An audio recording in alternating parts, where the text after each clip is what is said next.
For those who are participating in Sim Update number 1 beta version testing, there's some good news because there's a new version available for you which you can now download and start testing. Let's roll the intro and then let's look at the details.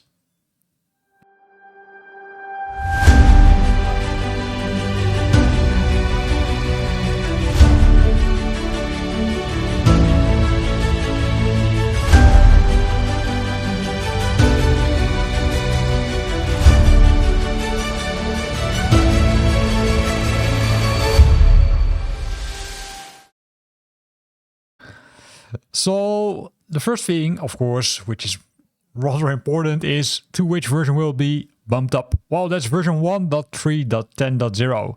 Again, this is about Sim Update number 1 beta, which is not the, official release, right? That will take a little bit longer. But let's see what has been fixed in addition to the fixes which were already there in the earlier build. So first we look at the general bug fixes, right? The general bug fixes, there are issues with the showcase fixed camera and the camera panel would cause the camera to go in the cockpit view when reopening in the same panel. That's now being fixed. As well as some fixes with multiplayer name templates, which display range too low, right? So in those cases you wouldn't be able to see it with a pretty clear. Then they fixed some UI rendering issues of some items outside of their frame, right? So if they were rendered outside of the specific frame, they weren't always, rendered correctly, but that's now being fixed, as well as the profile bar not accessible when using the shortcut in the aircraft management page. So in the aircraft management page, you would have normally the profile bar, but that sometimes disappeared. Then there were some issues with unexpected server errors after quickly activating and removing the active pulse, which has been fixed, and disabled the skip phase button while in active pulse. So some new fixes, but also some new, functionality changes, especially this one is a functionality change, not really a fix, right? Then if we're scrolling down, we will find the backwards compatibility bug fixes.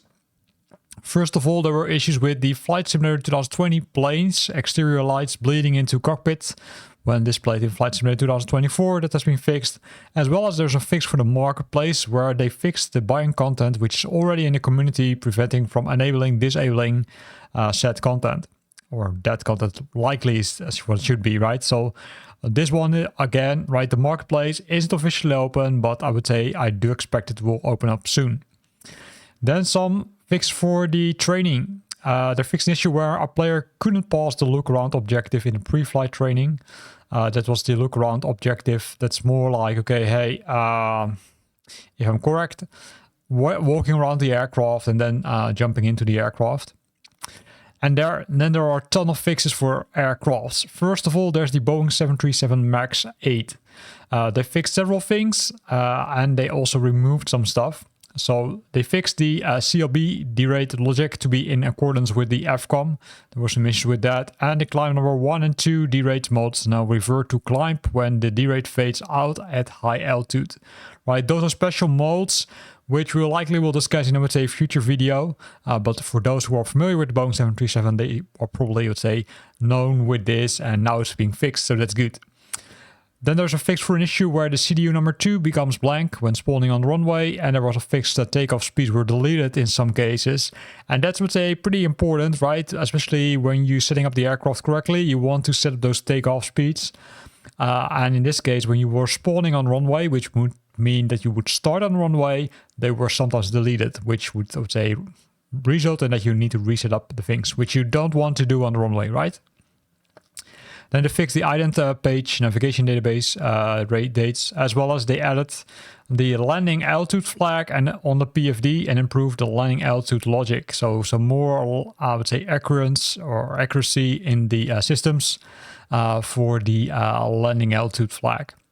Then they removed the landing altitude from the hot altitude tape, so that's something removed. And now the targeting plus 0.1 PSID cabin pressure differential during takeoff. That's now, I'm not sure what this is, right? I'm not sure if it's also a bug fix or something, but it's now been fixed. And that also caused that the takeoff pressurization only happens if the engines are running and bleed air is available now. So this one, or these two, are likely to make it more realistic and not, or you could argue if this is a bug, right? Then the last one, they removed the altitude transvector from the PFD, right, from the primary flight display. Going to the Cessna 208B Grand Caravan. They fixed the MFD icon being a dot instead of an aircraft, right? That's, I would say, on the MFD, you would normally see the map, then you would see the aircraft. It would appear as a dot, not as a real aircraft. And in the glass cockpits, they fixed the avionics displays when became extremely overexposed, which means simply too light. If you go to the G1000 NXI, there are also some fixes in that one. For example, the autopilot, it's now inhibited from activating altitude capture mode, alt select mode, for a short time each time the autopilot's pre-select altitude is manually changed. So this, I would say, is now kind of, let's say, not a real fix, but a change in the behavior. And there's a fix where an issue where sometimes the approaches added to the flight plan could have improper connections between the approach transition and the final approach segment, which would cause the aircraft to go, I'd say, haystack, right? Especially when you're flying autopilot. That's also being fixed. There's also a fix for the false positives when filtering the RMP AR approaches that are unavailable, and the fix ensure where the electrical power state of the NAVCOM radios were sometimes incorrectly represented. Right, they were showing off while they were on and off while they are and on while they were off. Then the G1000 specifically, same fix as for the Cessna 208B Grand Caravan. In the MFD, there's now an aircraft instead of a dot. Continuing with the Garmin G3000 and 5000, likely you will see a lot of similar fixes for both, and that makes sense because the same team is behind it, right? So I won't go to every single item because you can see that in this case, everything except this last one is also for the G1000. In this one, they fixed the display of the waypoint identifier in certain parts of the GTC Direct2 page. That's now being fixed. For the G3X Touch, there were some fixes where after syncing to the electronic flight plan to the G3X, the en route waypoints would not be loaded correctly if the first two waypoints in the flight plan were both airports. That caused some issues, but that's now being fixed, as well as they also fixed it autopilot with deactivating the altitude capture mode is similar to the one which is in the G1000 and in the G3000. And you wouldn't be surprised that for the GNS 430 and 530, we see the similar thing, right? Similar fixes, but again, it makes sense because it's the same team working on that. Then we've got the Primus EPIC 2.0 integrated avionics systems. This one likely contains most bug fixes, but I do think that it is also related due to that this is a real new system in Flight Simulator 2020. So let's walk through the fixes, right? So there were fixes where the auto-arrival and approach legs were left in a flight plan after being deselected, not very handy. And there was a fix where an errorless lag to the destination runway appeared in the flight plan after the missed approach in some cases. So this, I would say, caused some weird scenarios, right? If you did a missed approach, and then in some cases it would add something after the missed approach, which should normally not be the case. Then they fixed the input fields, specific things, right? Losing focus, but also being editable, which means that you can simply, I would say, adjust those settings using the keyboard also, and that caused some issues in the current build. Localizer course is now all set when tuned to nav1.2 and selected for a localizer. That's being fixed. And also some facilities did not appear in the select object dialog and improve the layout. So not all the facilities which were there were appearing into the systems. Then also there were some issues with the duplicate waypoints with discontinuities appear in the flight plan when amending the route. And when the active lag is being tracked by LNAV, right? I'm using this one, I would say, a lot. It now displays as Magenta matching the map colors. This wasn't the case previously, but now it's there, right? So that's, to say, behavior change, which I would say is more realistic. Then they fixed some changes by handling of the enter button on the Direct2 random window, and pressing the Direct2 button on the TSC now scrolls the flight plan to the Direct2 window. So there's some change in the behavior, so be aware of this. Likely this is, would say, to map with the real world, but I'm not 100% sure about that, but I do think it is. Then continuing with the fixes, incorrect procedures, errorless transition being displayed for SIDs and stars, star approach and transition combinations that are not compatible with existing selections being shown, vectors approach transition, fix the active vectors button positioning and logic, right? You can see that there is a lot of navigation fixes in this, I would say, build for this specific system. And it's so much that if I would say discuss every single item, we were there for, I would say, another 5 or 10 minutes, right? So I'm not going to go to everything. So we're going to recap it a bit, right? Radio management is now, I would say, being fixed. Destination view on the flight management window is now being correctly set, as well as some other things like the top of descent and top of climb markers could overlap with the initial waypoint. That's now being fixed, as well as the initial where the origin and destination airport labels could be range filtered. A flight director coupling button tooltip did not appear. Too much to go over this, but it's a lot of interesting things, right? Besides that, they added also some settings to the panel.xml using a gear type is extended tag. Not sure what the advance of this is. Likely it has to do with the third-party developers which can do something with this. And they added the Lido and FAA chart viewer with aircraft ownership implemented in their third-party ability to extend the chart and chart viewer. So this is really an interesting one, right? So likely Navigraph, etc. could jump into this. Then for the ProLine 21 integrated avionics system, luckily not that many fixes compared to, I would say, the Primus. But still some navigation issues where the navigation handling when the cycle spans between 2 different years is now being fixed, as well as the flight plan mode being displayed on FPLN page are cancelling after cancelling the mod. Right, simply means, hey, after you cancel the flight plan was still there. And also the pilot defined waypoints failed to be inserted, right? So if you define a waypoint manually, it wasn't added to the flight plan. That's now being fixed, as well as the flight director role bar showing an inaccurate direction, which doesn't make sense. Then the UNS 1 Echo Whiskey SBAS flight management system. This one also contains some fixes, but I would say not as, detailed or extensive compared to the previous 2 ones. Some, I would say, with power and dim overlay not being displayed correctly. Some selected departure with no transitions has already been selected. There was an issue with that. And also the departure page not updating runways after inputting a runway. Not updating data from the flight plan, approach transition and final transition, where when the transition joins the FAF. And the flight paths are in the connection between start and approach transition. So again, a lot of fixes in this, I would say, navigation page, right? Or in this navigation piece, I should say. Because that's where you see most issues happening, right? Adding waypoints, removing waypoints, adding approaches, removing approaches. That's where we see a lot of changes. Then scrolling down the list, they did something for the flight system, for the nav data, right? They update the magnetic variation data to Whiskey Mike Mike 2025 model. So they did something with that. I'm not sure what this is. So if you are familiar with this, then let me know via the comment box below this video, because I'm curious. With that, we're almost at the end, but we're continuing because there's more, right? The EFB, the electronic flight bag.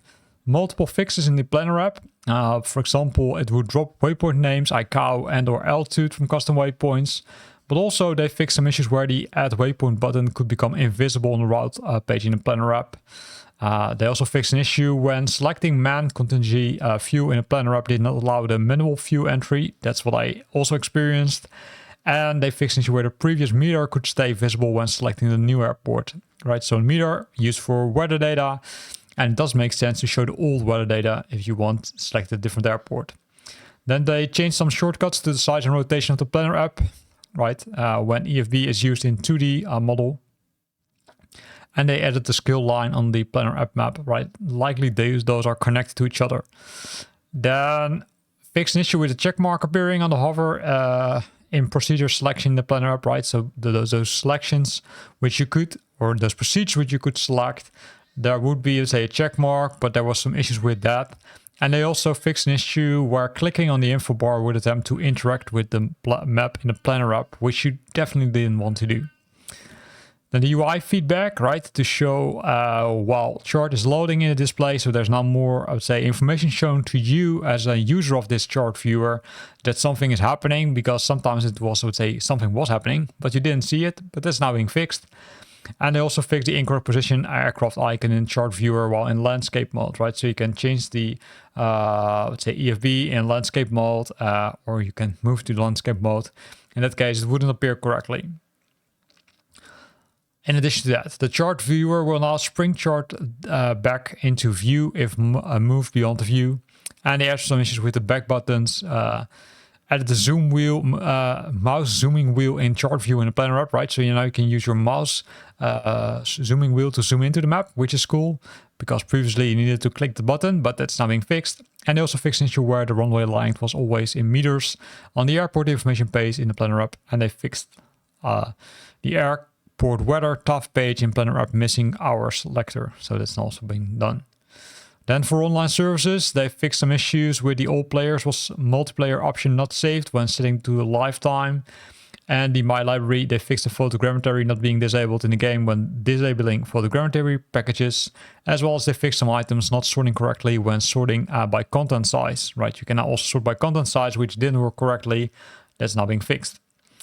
For virtual reality, also good news, although there are a minor number of fixes in this one. For example, they fixed the environment cockpit occlusion not working in the right eye, and they also fixed an issue that caused the yoke hider interaction to fail in VR on the F-1828B and the 172, right? So these are, let's say, the aircraft for which it's being fixed.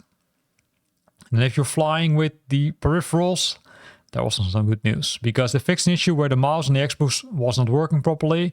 So now you should be able to use your mouse when playing on the Xbox, as well as they added the feedback when setting the input curve axis sensitivity, right? So you can now configure that. And they added the secondary standalone profiles for certain peripherals.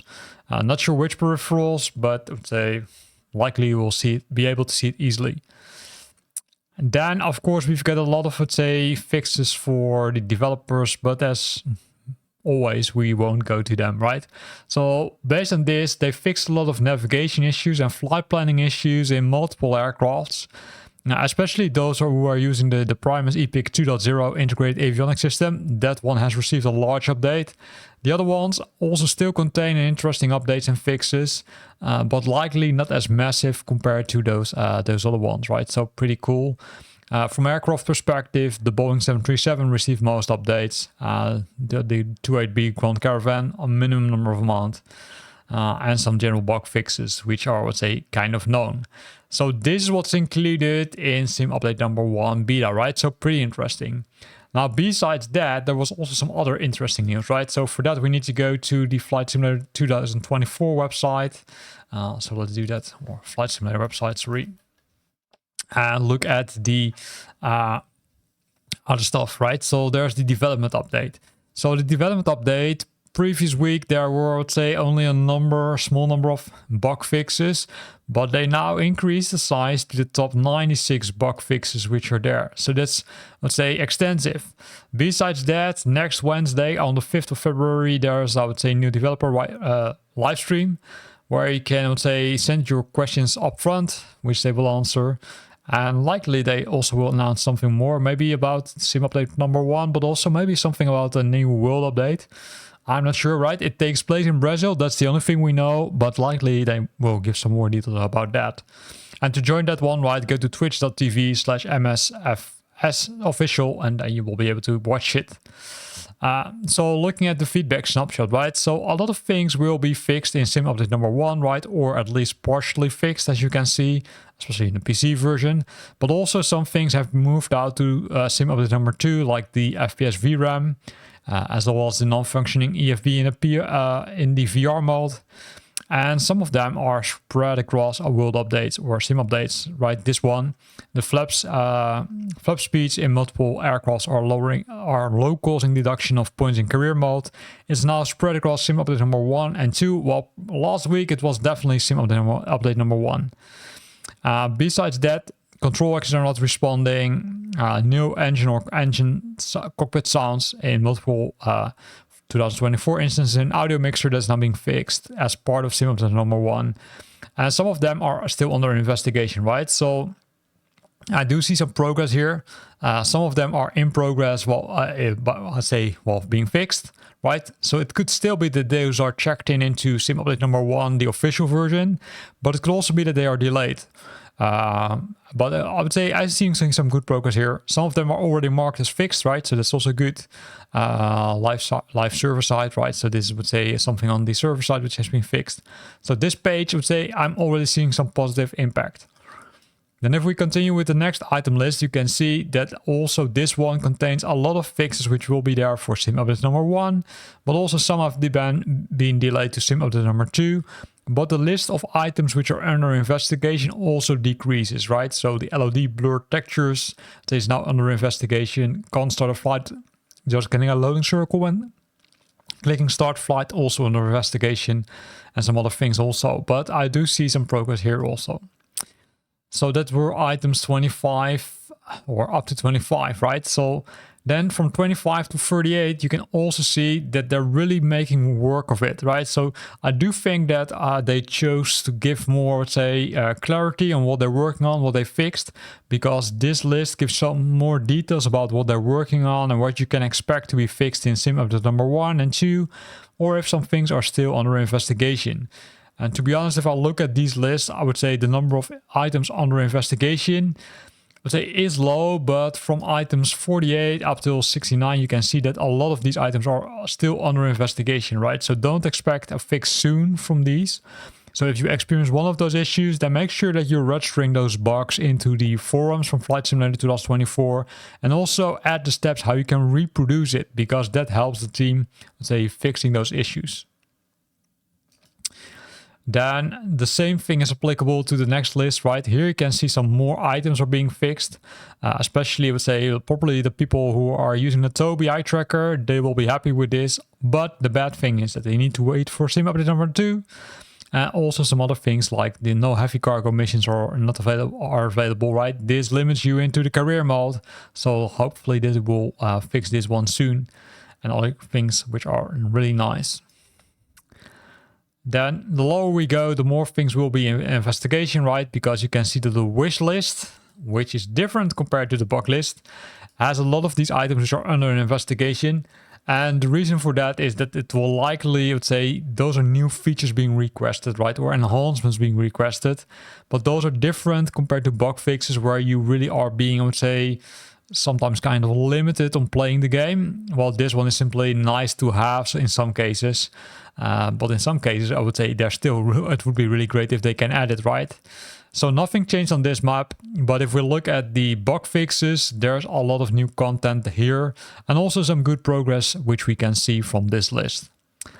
And here ends this video where we looked both at the new release for sim update number 1, the beta version, again the beta version, not the official version, but we also looked at the development update where we can see that there's progress for a lot of those items.